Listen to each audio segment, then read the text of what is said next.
The abandoned alien the planet was silent. The wind howled through the ruins, carrying the scent of dust and decay. The sky was dark, with thick, swirling clouds.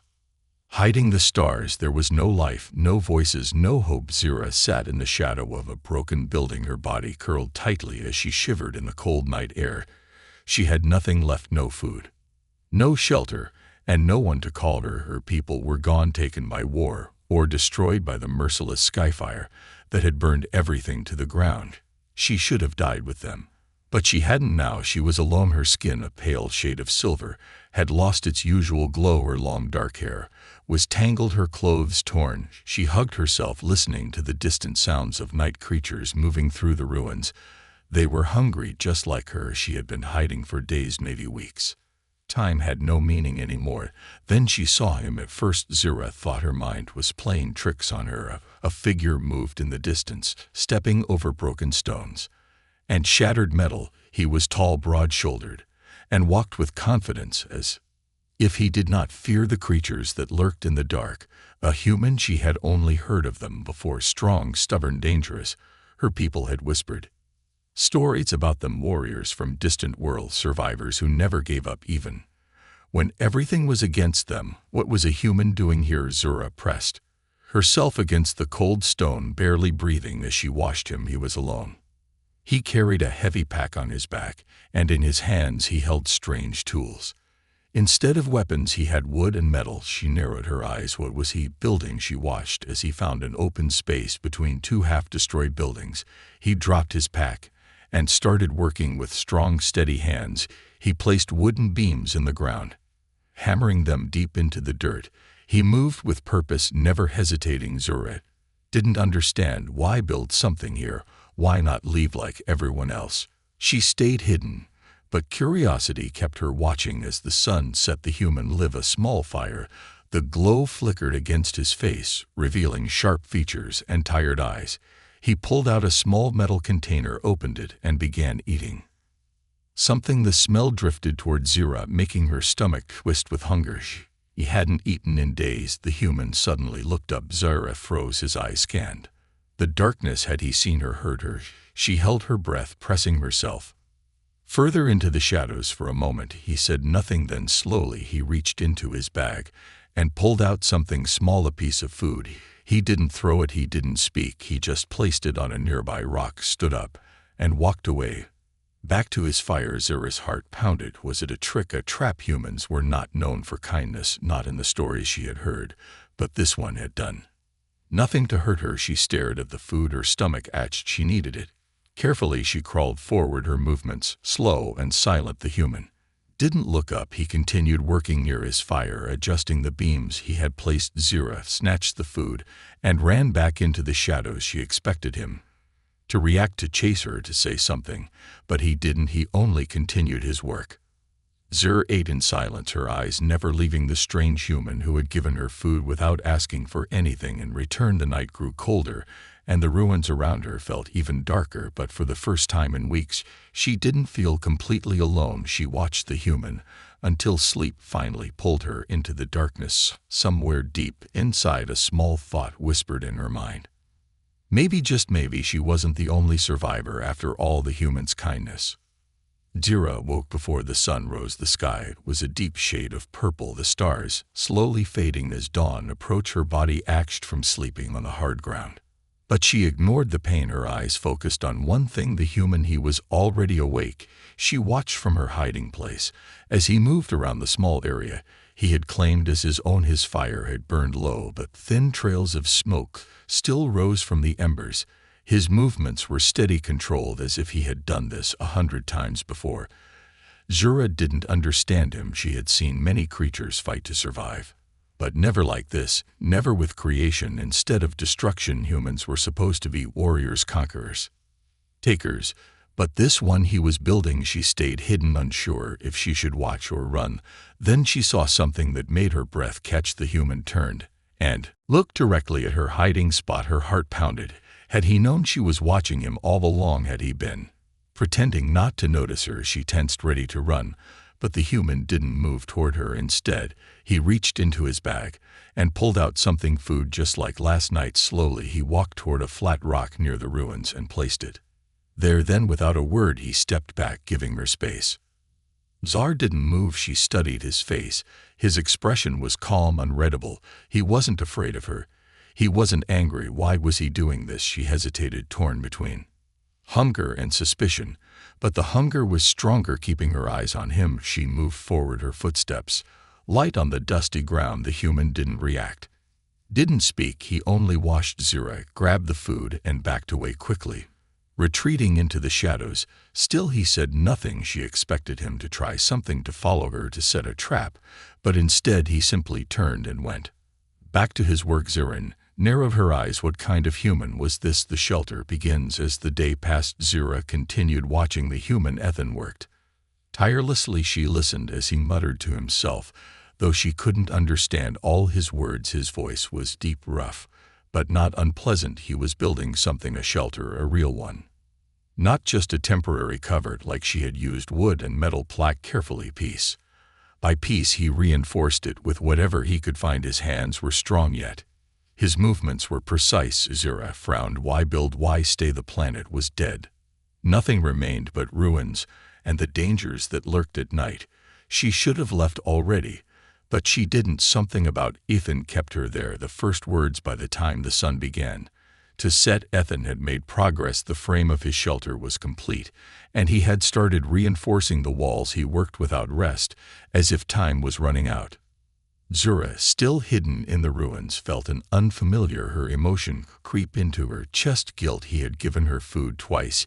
He had left her alone. He had done nothing to harm her, yet she had done nothing in return. Her people had taught her to repay kindness, no matter how small. Even if she didn't trust him, she couldn't ignore what he had done. Taking a slow breath, Zara stepped out of the shadows. On was stacking the heavy metal sheet against the side of the shelter. When he noticed her, he froze for a second, then straightened, wiping sweat from his forehead. They stood there facing each other for the first time. Zara spoke. Her voice was rough from disuse, her words hesitant. Why? Ethan tilted his head. Why was she swallowed? Why? Help me. He considered her for a moment, then shrugged. Seemed like you needed it. Zara frowned. That made no sense. Humans didn't do things without reason. She looked at the shelter, then back at him. You stay? Ethan nodded. Yeah. Zara hesitated. Why this time? Ethan's expression changed. A shadow passed over his face, something heavy behind his eyes. Nowhere else to go, he said simply. Zara understood that feeling all too well. A silent agreement. The wind picked up as night fell. The ruins grew colder, the distant howls of night creatures echoing through the empty city. Zara took a step back, but she didn't return to her usual hiding spot. Instead, she stayed closer, not inside the shelter, not near him, but close enough to feel the faint warmth of the fire he had built. Ethan didn't comment. He simply tossed another piece of wood into the flames and sat down. For the first time in weeks, Zara didn't sleep alone. She didn't trust him, not fully, but something had changed. The planet was still empty. The ruins were still silent, but for the first time since she had been left behind, she didn't feel completely abandoned. Survival together. The hints on the ruined planet were long and cruel. The cold bit deep, creeping into bones, and stealing morph. The silence was worse. It was the kind that made the mind restless, where every distant sound felt like an approaching threat. Zara had spent weeks surviving in this silence, curled in the shadows, waiting for something, anything, to change now. Something had. A human had arrived, a human who built instead of destroyed, a human who shared his food without asking for anything in return, a human who didn't believe she didn't understand him. Not yet, but she was starting to. Morning light, unspoken words. Zara woke to the smell of burning wood. It was different from the usual scent of destruction. This fire was controlled, warm. She opened her eyes and saw Ethan sitting near the flames, sharpening a piece of metal into something useful. He glanced at her. You going to stay in the dirt all day? She blinked, still waking up. The words didn't fully make sense, but his tone was light, almost amused. She sat up slowly, watching him. Ethan sighed, setting the metal down. You don't talk much, huh? Zara hesitated. No need. He chuckled. Fair enough. She studied him as He worked, his hands were rough, his arms lined with small scars. He wasn't a warrior, but he had seen hardship. He looked like someone who had built 1,000 things and watched half of them fall apart, but he still built. Zara tilted her head. Why do you make shelter? Ethan kept his focus on the piece of metal in his hands. Same reason you hide. To survive. Zara frowned. You do not hide, don't need to. He gave her a sideways glance. Not anymore, at least she didn't understand, not yet, but she would, a test of trust. Ethan stood, stretching his arms before grabbing a few supplies. I need more materials if I don't get a roof up soon. We're both going to be soaking wet when the next storm hits. Zara tensed. We're both. He wasn't just building for himself. She should have expected it, the way he left food for her, the way he never pushed her away, the way he accepted her presence. Like it was natural, but hearing it was different. On didn't wait for a response. He adjusted the strap on his pack and started walking toward the ruins. He wasn't armed. Not properly anyway. He carried a long metal rod, sharp at the end. But it wasn't enough against the creatures that roamed at night. Zara frowned. If something attacked, he wouldn't survive without thinking. She stood and followed. Ethan glanced back. He didn't look surprised. Decided to help. Zara didn't answer. She just walked. Scavengers of the ruins. The ruins stretched for miles. Crumbling buildings stood like broken bones, hollow and lifeless. Once they had been full of people, of movement, of voices. Now only the wind moved through them. Ethan scanned the area, searching for anything useful. Need strong panel stuff that'll hold in place. If we find old wiring, that's a bonus. Zara nodded slightly. She understood the materials he meant. They moved carefully. The ruins weren't safe. Sharp metal shooted out from collapsed walls. Unstable ground threatened to break under their feet. And of course the creatures. Zara had seen them before. The stalkers. They didn't move in daylight, but their scent lingered. If night fell before they returned, it would be over. Ian didn't seem worried. He worked fast, pulling apart old structures, tossing aside anything useless. Zara moved with more grace, finding what he missed. It was easy for the first time in weeks. She was doing something that wasn't just about waiting to die. Hours passed. Their pile of supplies grew. Then Zara heard it, a soft shuffle, a scrape of claws against stone. Her body went rigid. Ethan noticed her change in posture immediately. What is it? She didn't answer. She just listened. Then a low growl. Zara grabbed Ethan's arm and pulled him back just as something lunged from the shadows. The first battle. The creature was fast too. Fast. It slammed into the ground where Ethan had stood seconds ago, snarling. Its body was long and sleek, with black oily skin that shimmered in the dim light. Its mouth was full of jagged teeth, eyes glowing like dying embers. A stalker. Zara knew how they hunted. They didn't fight alone. Another growl echoed through the ruins. More were coming. Ethan lifted his weapon, eyes narrowing. Tell me you've got a plan. Zara reached into her tattered clothing and pulled out something small. A shock blade. A single strike wouldn't kill a stalker, but it would slow them. She shifted into a low stance. Run or fight. Ethan grinned. Oh, I'm not running.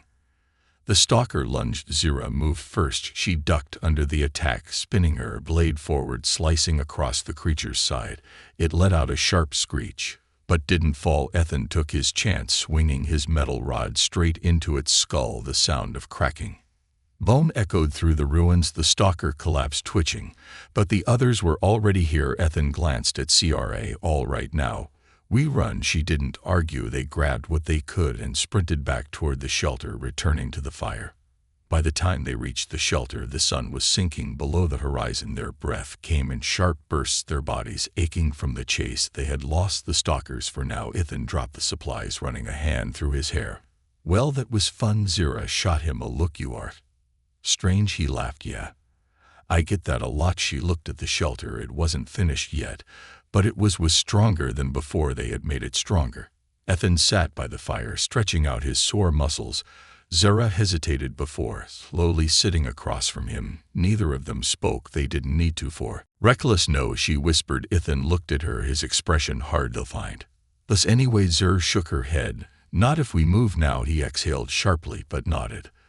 They slipped back into the ruins, staying low, staying quiet. The scavengers were scanning the wreckage, their voices distorted through mechanical helmets.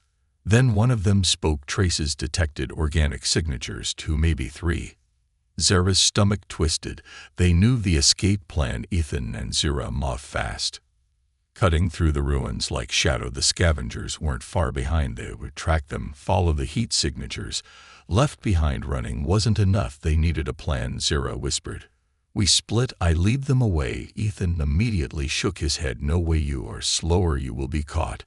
And you won't. She hesitated. She could escape, but she didn't know if she'd make it back. Ethan must have seen the doubt on her face, because he sighed, glancing around. Then suddenly he smirked. I've got a better idea. Zara raised an eyebrow. You do? Ethan grabbed a nearby metal pipe and banged it hard against a collapsed wall. The sound echoed through the ruins, loud and unnatural. The scavengers turned toward the noise instantly. Then the ground rumbled from the deep, dark corners of the ruins. Something stirred. Zerk's eyes widened. You just woke up the stalkers. Ethan grinned. Yeah. And now we run. The first screech rang through the air. The scavengers turned as several black shapes emerged from the rubble, their glowing eyes locking onto the new intruders. Chaos exploded. Zara and Ethan didn't wait. They ran, disappearing into the ruins as the scavengers found themselves face to face with a pack of hungry, enraged stalkers. Gunfire erupted. Screams followed. Zara glanced at Ethan as they ran. You are insane. Ethan laughed breathlessly. Yeah, but it worked, didn't it? She couldn't argue the temporary victory. By the time they stopped running, the sounds of battle had faded into the distance. Zara leaned against a broken pillar, catching her breath. Ethan flopped down beside her, exhausted but grinning. We made it, he said. For now, Zara muttered. The scavengers weren't gone. They would come back, and next time they would be more careful. But for tonight, they had won. Ethan looked at her, his smile fading slightly. You were really going to split up, huh? She didn't answer, but she didn't need to if inside. Well, don't do that again. Zara narrowed her eyes. I do not take orders, he smirked. Yeah, well, neither do I. For the first time in a long time, Zara let out a small, quiet laugh. For now, they had survived together. Tomorrow would be another fight, a home built from nothing. The ruins were quiet again, not because the danger was gone. It never truly left, but because Ethan and Zara had survived the night. That was enough for now. Zara sat by the half-built shelter, watching Ethan work. His hands were steady as he tied together pieces of salvaged metal and wood, reinforcing the frame. He had no advanced tools, no machines, nothing but his own 2 hands, some rope, and an iron determination to build something that would last. Zara didn't understand humans.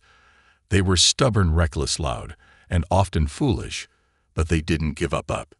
Even when the world around them crumbled, even when survival seemed impossible, they built. And Ethan, he was the strangest human she had ever met. The first steps toward a home. The sun was high in the sky, but it gave little warmth. The air remained cold, and the winds carried the distant echoes of creatures lurking in the ruins. Zara stood and walked over to Ethan, watching as he secured another piece of the structure.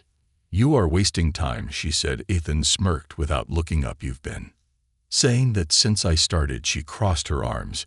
Because it is true. He wiped sweat from his forehead. Look, I get it. You think it's pointless, but I need shelter, and so do you. Zara frowned. I survived without it. Ethan finally looked at her, his eyes calm but firm. Surviving isn't the same as lean. Zara opened her mouth to argue, but stopped. She didn't have an answer to that. Ethan turned back to his work, hammering a metal sheet into place. You don't have to help, but if you're going to stand there judging me, at least pass me that rope. Zara hesitated, then reached for the rope beside her. Without thinking, she handed it to him. Ethan took it without a word, tying it around the frame to secure it.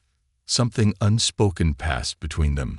Zara had survived on this planet for weeks, avoiding everything and everyone. Now she was helping build something, not just a shelter, a home, a lesson in strength. Hours passed. The shelter took shape. Walls reinforced, a roof partially in place. It was far from complete, but it felt real now. Ethan took a step back, hands on his hips. Not bad for a guide working with scraps. Zara studied it, tilting her head. It wasn't the grand structures of her old world, nor the towering ships of human design, but it was something solid in a broken place. Ethan sat down on the ground, stretching his sore muscles. All right, my turn to ask something. Zara raised an eyebrow. Ask what? Ethan gestured toward her. You're fast, strong. You handled that stalker like it was nothing where you learned to fight. Zira's expression darkened. She turned her gaze to the sky. I did not learn I was made this way. Ethan frowned. She hesitated, then sigh. My people, we are different. Our bodies heal faster, we move quicker, we sense danger before it arrives. She glanced at him. Humans do not. Ethan chuckled. Yeah, we're fragile, but we make up for it with sheer stupidity and persistence. Zira gave him a small rare smirk. That is true. Ethan leaned back on his elbows. So what happened to your people? Zira stiffened for a long moment. She said nothing, then finally she whispered, they left me. Ethan didn't press, he just nodded slowly. That sucks.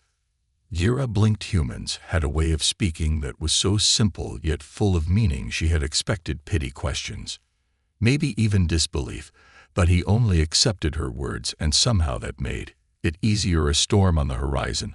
The wind changed. Zira lifted her head, her sharp senses picking up the shift before Ethan even noticed something was coming.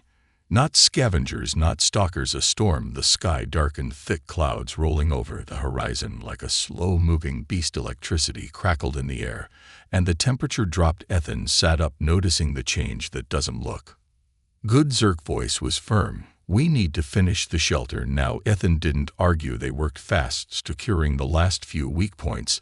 The wind picked up speed, howling through the ruins. Dust and debris swirled around them as the sky turned a deep shade of violet. By the time the first heavy raindrops fell, they had reinforced the walls. Ethan pulled Zira inside. Just as the storm hit a shelter against the chaos, rain hammered against the metal roof, wind screeching through the cracks in the structure. The entire world outside had turned into chaos. Inside it was not perfect but safe. On sat against the wall, exhaling. Well, that was close. Zira sat across from him, arms wrapped around her knees. It will last the night. Ethan smiled. Dan, write it. Will we built this thing with our own hands? She looked at him. She had never been a we before. For so long she had been alone, drifting through the ruins like a ghost. But now she wasn't alone anymore. Zira rested her head back against the wall. The storm raged outside, but she felt something strange in her chest, something she hadn't felt in a long time. Peace, the meaning of home. The night passed by. Morning, the storm was gone, leaving the world washed clean. The sky was clear again, the sun rising over the broken landscape. Ethan stretched, yawning. Well, the place didn't fall apart. That's a good sign. Zira stood, stepping outside. The air was fresh, the scent of wet earth filling her lungs. She looked at the shelter. Their shelter. It was rough, imperfect, but it stood. She turned back to Ethan. You were right. Ethan blinked. About what? Zira hesitated, then said, surviving is not the same as living. Ethan grinned. Damn, did I just win an argument? She rolled her eyes, but there was no bitterness, only something lighter. For the first time in a long time, she had something more than just survival. She had a home, and maybe she had a friend.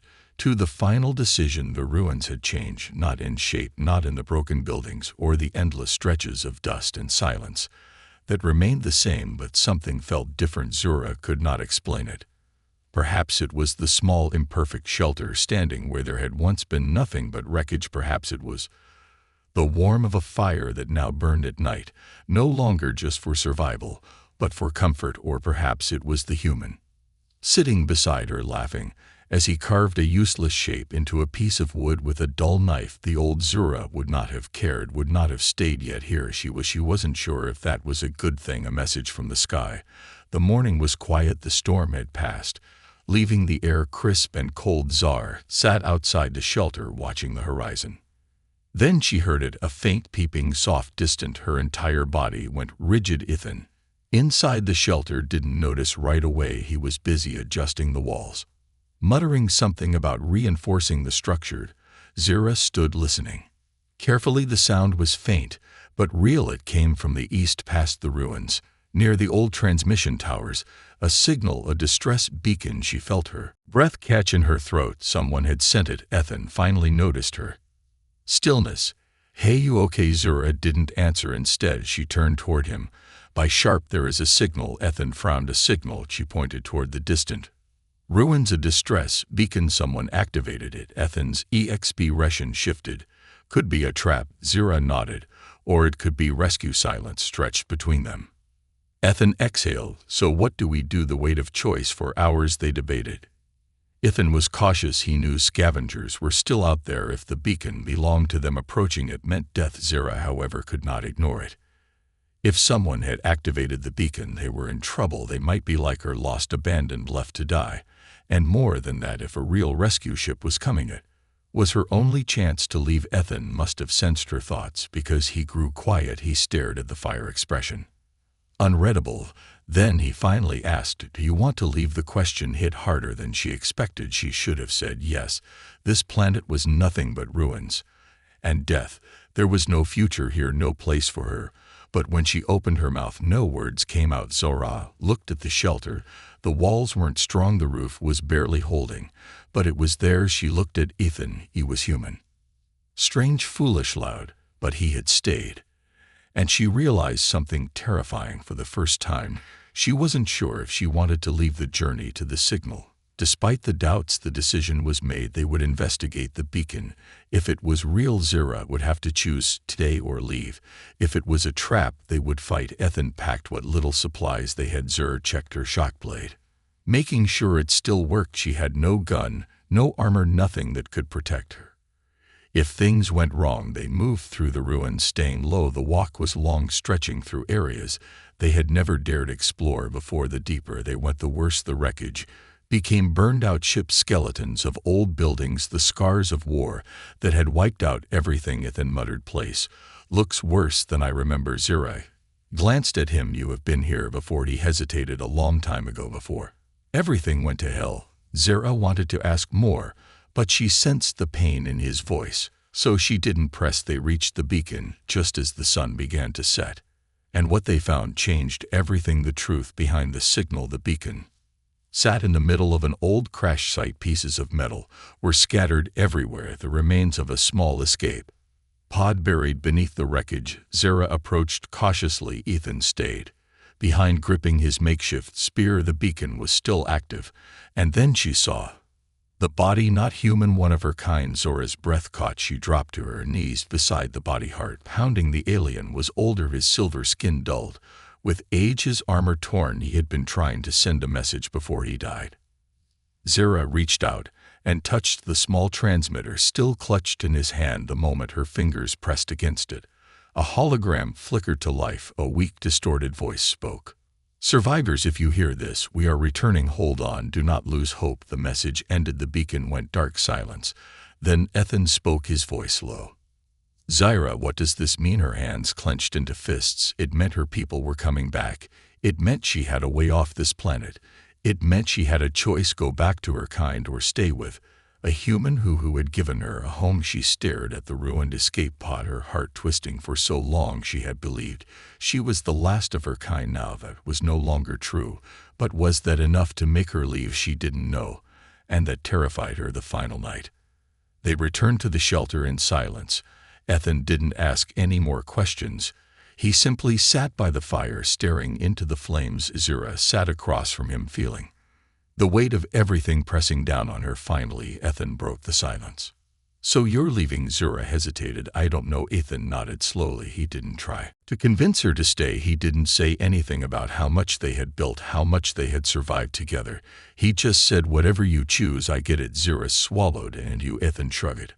"I'll be fine." A lie. She could see it in his eyes. But she also knew he wouldn't ask her to stay. That was the kind of man he was. The decision morning came. Zira stood at the edge of the shelter, staring at the horizon. She could wait for the signal to be picked up, hope her people would find her, or she could turn back to the small, unfinished home Ethan had built with his own hands. Her heart raced. She had never had a choice before. Now she did, and she had to decide the true meaning of home. The wind carried the scent of dust and morning air. As Zira stood at the edge of the ruins, staring at the endless horizon, the sky was clearer today, streaked with soft pinks and blues, as if the planet itself was waiting for her choice. Behind her, the small shelter stood, a rough, unfinished thing made of scavenged metal and stubborn determination. Inside, Ethan sat by the fire, silent, waiting for her to decide. The distress beacon's message echoed in her mind. "Survivors, if you hear this, we are returning. Hold on, do not lose hope." Her people were coming back. She had a way out, but for the first time in her life, Zara wasn't sure if she wanted to take it a life left behind. She had always imagined this moment, finding a way home, reuniting with what was left of her kind. Yet now, standing here, she realized something painful. She didn't know what home was anymore. The life she once had was gone. Her people had left her behind. Even if they returned, would she still belong with them? Would they welcome her? Or would she always be an outsider, trapped between the past and the present? She clenched her fists. Zira had spent so long surviving, running from death, from loneliness, from the memories of everything she had lost.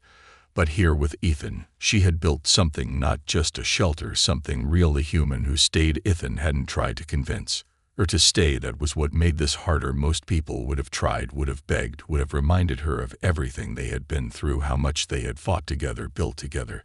But Ethan, he had never asked for anything. He had given her food. When she was starving, he had shared his fire. When she was freezing, he had built a home piece by piece, not just for himself, but for her too. And now, when she had a choice to leave, he simply let her decide. That was what made him different. That was why she couldn't ignore the weight of this moment, the final conversation. Zira turned, walking back toward the shelter. Ethan glanced up from the fire. His expression was unreadable, but his eyes flickered with something he wouldn't say aloud. Zira sat down across from him, arms resting on her knees. For a while, neither of them spoke. The fire crackled between them, filling the silence. Then finally, Ethan sighed. So, what's it going to be? She looked at him, really looked at him. His face was rough from weeks of work, his hands calloused, his eyes tired, but full of something steady. He had never been just surviving. Even on this ruined planet, even with no hope, he had always been living, and maybe that was why she had stayed so long. Zira exhaled. If I leave, what will you do? Ethan smirked, though there was no humor in it. What I always do, keep building, keep surviving. Zira narrowed her eyes. Alone. Ethan didn't answer right away. Then finally he shrugged. Guess so. The words hit harder than she expected. The idea of him sitting here in the ruins, working on a shelter, with no one to share it with. She didn't like it. She had been alone before. She knew what that felt like, and she wouldn't wish that on anyone. A decision made Zira close her eyes, listening to the fire, to the wind, to the steady rhythm of her own heartbeat. She had always thought home was a place, a city, a ship, a return to what once was. But home wasn't where you were, it was who you were with. She opened her eyes. I am staying. Ethan blinked. What she met, his gaze firm and unshaken. I am staying. For the first time, Ethan had no words. He stared at her, processing, as if he wasn't sure if she was serious. Then slowly a small tired smile pulled at the corner of his mouth. Well, Dan, he muttered. Guess I got to finish the roof now. Zira smirked. Yes, and I will make sure it does not collapse on your head. Ethan chuckled. Now that's real teamwork, a future built together. The distressed beacon still sat out there, silent and waiting. Maybe her people would return. Maybe a ship would come searching for survivors. But if they did, she wouldn't be leaving, not anymore. Because she had made her choice, not to run, not to survive, to live, to stay, to build a home with her own hands. And she wouldn't be building it alone.